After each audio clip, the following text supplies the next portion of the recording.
Action पर कर लेते हैं फोकस। बहुत कुछ हो रहा है कमोडिटी बाजार में, ढेर सारा, इतना एक्शन की पूछिए मत। नेहा जी बता रही हैं कहाँ कहाँ क्या क्या एक्शन है, बताएं। सर लाइफ हाई की तरफ फिर से एक बार सोना चांदी भागते दिख रहे हैं। चांदी ने तो लाइफ हाई बना ही दिया है, अब सोना भी कह रहा है कि मैं भी पीछे पीछे आ रहा हूं, मैं अब पीछे रहने वाला नहीं हूं।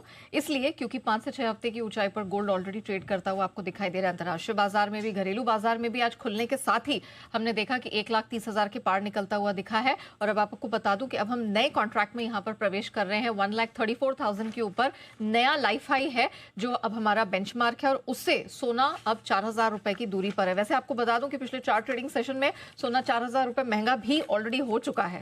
तो अच्छी खासी स्ट्रेंथ और स्ट्रेंथ के सिग्नल्स बनते हुए दिखाई दे रहे हैं। शुक्रवार को 2% की स्ट्रेंथ आई और पिछले हफ्ते भी हमने देखा 3% सोना उछल चुका है। और इस साल अब तक 65% से ज्यादा की कमाई करा के सोना दे चुका है। मतलब 1 जनवरी को अगर आपने सोने में निवेश किया तो आप 65 से 67% तक का रिटर्न कमा रहे हैं। स्ट्रेंथ कहां से आ रही है? फेड रेट कट की संभावनाएं बढ़ती चली जा रही है, 85% के ऊपर हो गई है। इसके अलावा हम देख रहे हैं डॉलर इंडेक्स 100 के नीचे बना हुआ है, उसको सपोर्ट मिलता दिखाई दे रहा है।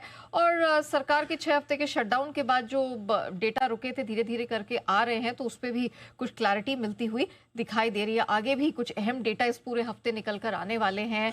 फेडरल रिजर्व की बैठक है, इन सब पर नजर रहने वाली है। और हम देख रहे हैं कि लगातार जो ग्लोबल सेंट्रल बैंक है उनकी खरीदारी बनी हुई है। ETF inflows record high levels पर, ये सारी चीजें गोल्ड को सपोर्ट कर रही हैं। अब बारी आती है चांदी की। चांदी तो आप कह सकते हैं कि खुलने के साथ कोई मौका नहीं छोड़ रही है। रिकॉर्ड हाई देखिए, अभी एक और रिकॉर्ड हाई आपके सामने 1,78,000 के ऊपर नया हाई है। 3,000 रुपए की स्ट्रेंथ यहां पर बनती हुई दिखाई दे रही है। और इंटरनेशनल मार्केट भी $57 के ऊपर नए रिकॉर्ड हाई पर बना हुआ है। हमने देखा कि यहाँ पर थोड़ा सा सीएमई के जो डेटा है, डेटा सेंटर, उसमें कुछ फॉल्ट था। कुछ घंटों तक हमने देखा कि जो ट्रेडिंग है वो रुकी रही। थोड़ा सा यहाँ पर असमंजस का माहौल था, लेकिन उसके बाद अच्छी खासी स्ट्रेंथ हमने चांदी की कीमतों में बनती हुई देखी।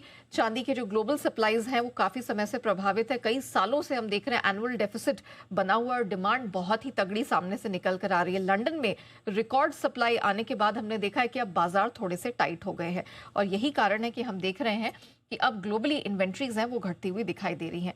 चांदी